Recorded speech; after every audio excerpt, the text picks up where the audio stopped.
In this problem, we are going to be finding the products that we can form when 3,3,6-trimethyl cyclohexene is treated with n-bromosuccinimide in light. Let's remember that n-bromosuccinimide is a source of bromine radical, and this is preferred when you have allylic and benzylic substrates.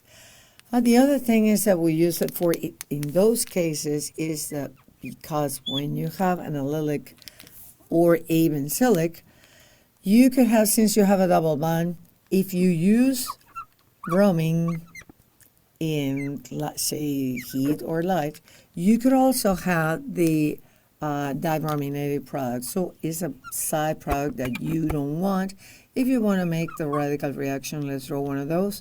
This is an anti-addition, and that you don't want. So when you're having this type of substrate, we prefer to use n-bromosuccinimide to keep this concentration really low. And that's my source of bromine radicals. So we're drawing a monobrominated products. So now we need to draw the structure to determine what the number of possible products that you will have. What are they? So we're going to start drawing cyclohexene.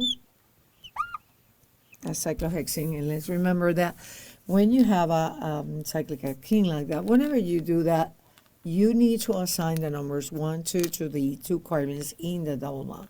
So if I do that, I'm going to do 1, 2, 3, 4, 5, and 6. And now I will place the metals where they go. So now, instead of the number 3, I'm going to do 2 metals here. And I'm going to raise the number 6, and I'm going to add the metal. Right? So now we have it. That's the substrate, and now let's determine the number of products. This, notice, is similar to that case. So you have an alkene, and you have hydrogens at the allylic position. So here, this is your allylic position. And remember that the 2 carbons that add the double bond, these are vinylic positions. Vinylic. That doesn't look much like a V. Okay.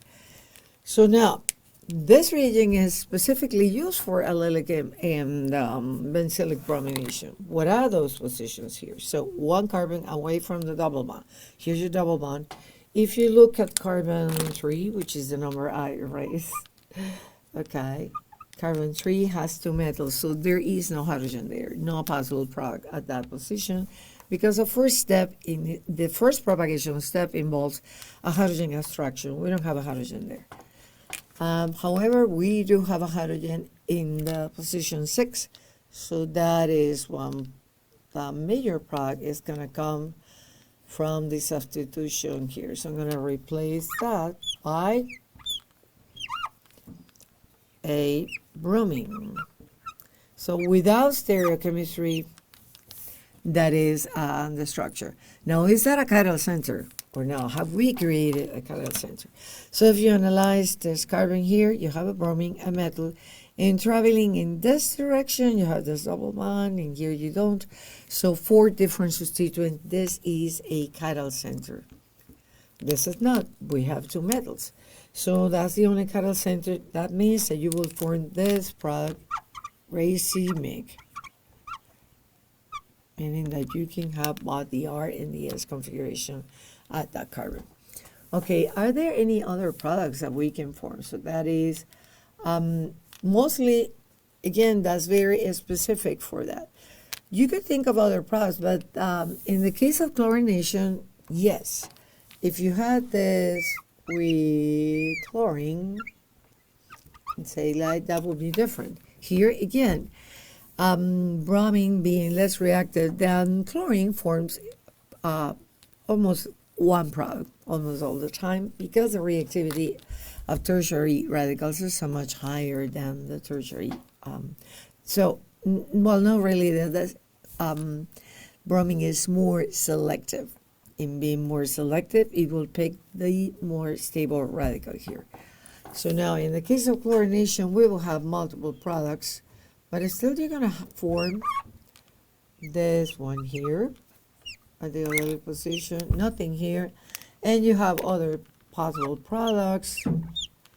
That should be racemic. And you can also have substitution here. That's one other product. And another product, see, that we can form is this. And these are different. Remember, here the chlorine is next to these two methyl groups. So we have, not taking into account the stereochemistry, chlorination will give me 3 products. 4 if you count the stereoisomer, the enantiomer here. Here, this will give you 2 products, essentially. So the substitution, chlorine substituting the tertiary, forming the tertiary radical here. So the allylic bromination, but it's racemic. So 2 products with the stereochemistry, and this is 4 products considering a stereochemistry.